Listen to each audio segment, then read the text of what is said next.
Greetings, Miley, from Walmart at 8th Street in Marino. It's, I can't remember what the address of this is, but it's on 8th Street, or South 8th Street, and, it's, let's see, what time is it?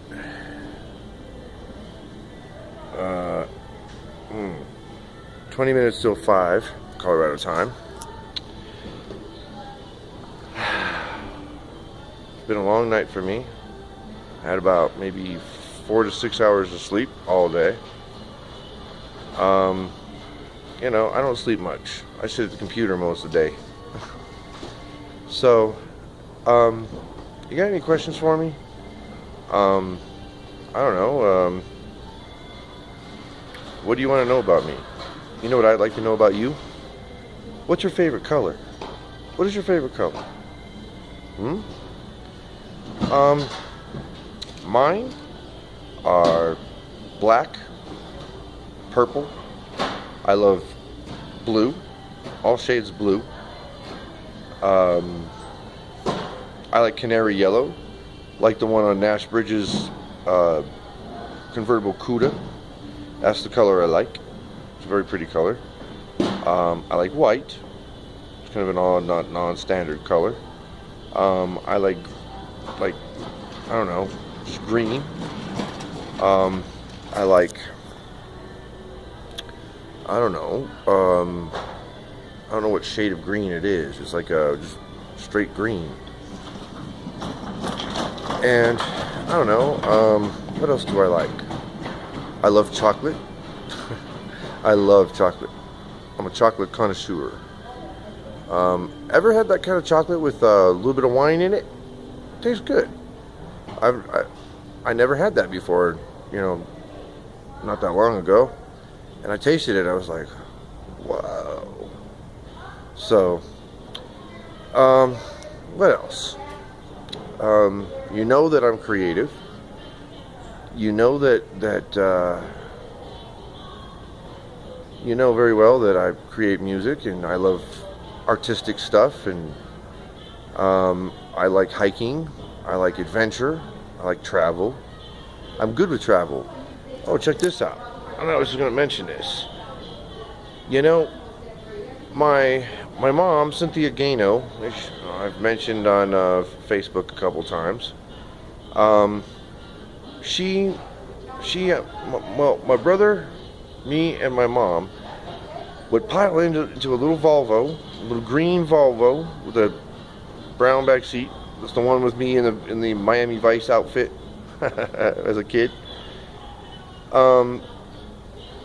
We used to pile into there, and my mom's was a guitar, my brother's drum set.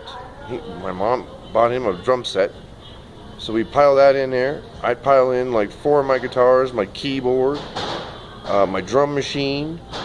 What else? All my cords and cables. Some clothes. Oh, and we had this. I had this sheet.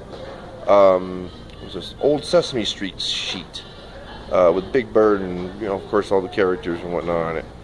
And it was leftover from when I was a kid. And what I would do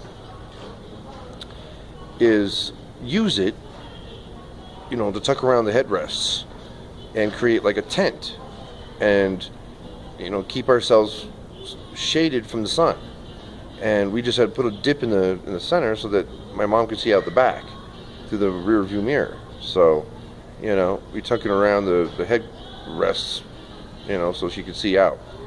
And we take turns. One of my brother would sleep on the seat with the headrest pulled down, or the hand, you know, the little headrest hand, not the headrest, but the, you know, the arm rest or whatever you call it, retractable thing. And we would get that and put it down and use it like a pillow.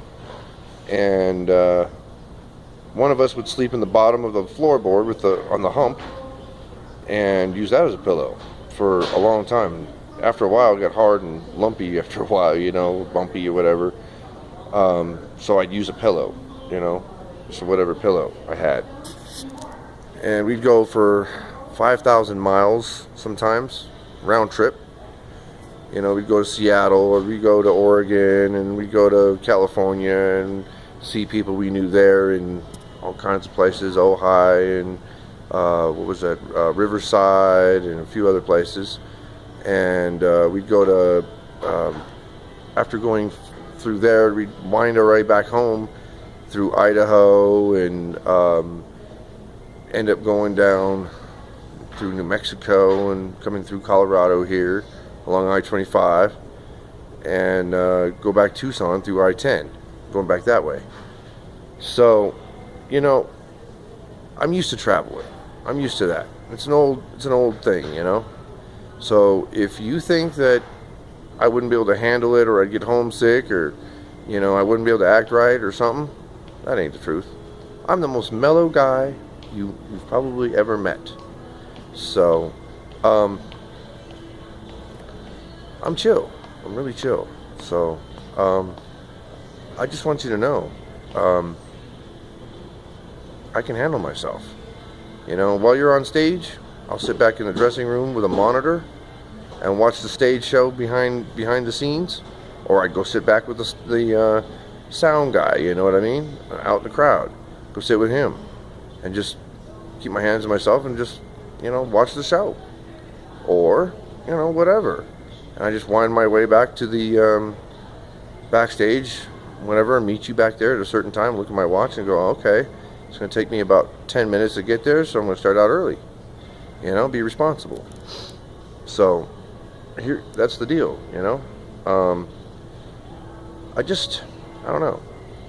What do you want to know about me? I'm not sketchy. I'm not sketchy at all. It might be on your side, because you don't know anything hardly about me. So, I mean, you haven't asked me anything. Compile a list of things that you want to ask me, you know? Think of all the things that you want to ask. My favorite color, am I in trouble? What are you going to find on a background check? You know, because that's standard operating procedure. So, I don't know. I mean, what do you think? What do you want to ask me? Anything, okay? I'll tell you anything. Doesn't matter what it is. I'll tell you. I want complete and utter transparency. So, you know, I'll give you all my information so you can run that bad background check. Because I'm a bad boy, that's why. Because I have nothing to hide. And you know something? Somebody who has nothing to hide has a ton of freedom, you know? They don't have to worry about anything. And that's me. Because I'm so honest. And I'm not going to hurt you. I mean, not that I'm aware of. It's not my intent. I mean, in the course of our relationship, if something happens, of course, you know, I'm not going to say that I won't. You know, I'm not going to say anything mean, or even when you do, I'm going to say, okay, and I'm going to walk away and go cool out or something, you know. I'm not going to, you know, turn out to be like K-Fed or some psychopath or some shit, you know. That's not going to happen. That's not going to happen. I'm a good guy. I'm just from a poor neighborhood and a poor situation, okay? I'm not about fame. I'm not about materialism, okay? I'm not, you know, this guy who wants money and fame and fortune. And, you know, although your fame and fortune, I'm going to support you in every way I can. I'm trying to. You see that. I gave you that idea. I gave you that idea about opening a Happy Hippie Foundation shop in Manitou Springs, because that's a hippie town. And where else would you be able to sell out of all your stock? I mean, you'd sell a lot. They got a huge amount of tourism. It slows down in the wintertime, but in the summertime, spring and summer, after the snow melts, you got snowbirds and all kinds of people back there. Travelers, all sorts of things. So, you know, people from around town, even in Colorado Springs, they'll go back over there, buy stuff, you know, go window shopping and whatnot. So it's a good idea. Your investment's going to be good there, and you'll be creating more jobs by opening the shop. And you might even be able to create a community service type situation where people could do some work there, good people, help the organization. So there's opportunity there. There's lots of opportunity, and we don't even have to look for it. It's going to come to us. If you build it, they will come. You know what I mean? So it's from the field of dreams. And your baby talk video has a lot of little hidden messages in it, just like the Illuminati style. And yes, you've got to think it to make it happen. And I am thinking about our relationship. I want it to happen. I'm not kidding. I want it to happen. So, just please get with me. Please. And don't be afraid to call me. I appreciate the call on Christmas.